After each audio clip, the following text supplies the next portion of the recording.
আমার লেখা একটা কবিতা পাঠ করছে। মুখোশ। সাদামাটা কথাটা আমরা সবাই ভুলে গেছি সাধারণভাবে থাকতে। সবসময় মুখে একটা মুখোশ পরে থাকে, মুখোশের আড়ালে মুখটা থাকে। অনেক দুঃখের ঝুড়ি নেমে আছে মুখে, আড়াল চাই, আড়াল করি, মুখোশ পরি, হাসিখানা মুখে ঝুলিয়ে রাখি। সাদামাটা কি করে থাকি?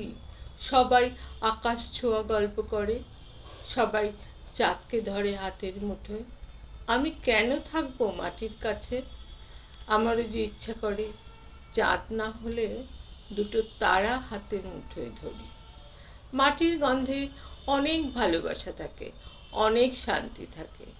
সেই মাটিকে আমরা কংক্রিটে মুড়ে ফেলেছি, তাই তো নিজের মুখটাও আমরা ঢেকে চলি, মুখোশ পরি আর হাসি মুখে সুখে থাকার গল্প করি।